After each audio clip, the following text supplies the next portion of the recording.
Hello, അപ്പോൾ Christmas ഒക്കെ ഇങ്ങ് വന്നല്ലേ. ഞാൻ ഇന്നലെ എറണാകുളം ബ്രോഡ്വേ മാർക്കറ്റിൽ പോയിട്ടുണ്ടായിരുന്നു കേട്ടോ. മിക്കപ്പോഴും ഞങ്ങൾ അവിടെ പോകുമെങ്കിലും ക്രിസ്മസ് സമയത്ത് ഇതാദ്യമായിട്ടാണ് ഞാൻ അവിടെ പോയേക്കുന്നത്.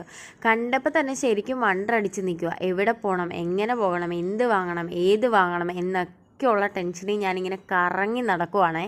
ക്രിസ്മസ് അപ്പൂപ്പൻ്റെ തന്നെ ഒരു വിധം വെറൈറ്റി ഐറ്റംസ് ആണ് ഉള്ളത്. എനിക്ക് ഭയങ്കരമായിട്ട് ഇഷ്ടപ്പെട്ടു.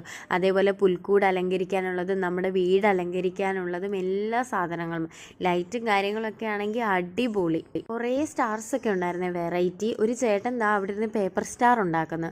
പിന്നെ തിക്കിലും തിരക്കിലും ഇടയിൽ പെട്ട് ഞങ്ങൾ ദാ ഒരു കടയുടെ ഫ്രണ്ടിൽ തന്നെ വന്ന് നിന്ന് സൈഡിലോട്ട് നോക്കിയപ്പോൾ നല്ല അടിപൊളി ഒരു ഏരിയ.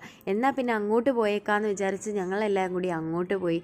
കുറേ ഫോട്ടോയും വീഡിയോസും ഒക്കെ എടുത്തു. ഞാൻ പുൽക്കൂടിനുള്ളിൽ വെക്കുന്ന സെറ്റൊക്കെ കുറേ അടിപൊളി. ആദ്യം ഞാൻ ഇതാണ് കണ്ടത്, പിന്നെ കണ്ടത് മോനെ ഒരു രക്ഷയില്ല. എനിക്ക് ഭയങ്കരമായിട്ട് ഇഷ്ടപ്പെട്ടു. നല്ല ക്യൂട്ടായിട്ടുണ്ട്. ഇതിൽ വലുതായിട്ട് എനിക്ക് പറയാൻ അറിയത്തില്ല. പിന്നെ കണ്ണയ്ക്ക് അവിടെ നിന്ന് ഒരു തൊപ്പി വാങ്ങി. എനിക്കാണെങ്കിൽ ഒരു ചെറിയ ക്രിസ്മസ് അപ്പൂപ്പനെ വാങ്ങി തന്നു കേട്ടോ. പിന്നെ ട്രീസ് ആണെങ്കിൽ ഞാൻ ഈ കളറൊക്കെ ആദ്യമായിട്ടാണെന്ന് ശരിക്കും ഞാൻ ഫോട്ടോയിലൊക്കെ കണ്ടിട്ടുള്ളത് കേട്ടോ. പിന്നെ വെറൈറ്റി ആയിട്ടുള്ളൊരു ട്രീ എന്ന് വെച്ചത് ഇതാട്ടോ. എന്ത് ഭംഗിയാണ്, എന്ത് വലിപ്പമാണെന്നറിയാമോ അതിന്. പിന്നെ അവിടെ ഒക്കെ നടന്ന് ഞങ്ങൾ ഓരോ സാധനങ്ങളൊക്കെ ഇങ്ങനെ നോക്കി ഇങ്ങനെ നടന്നു. അപ്പോൾ ഓക്കെ, ബായ്.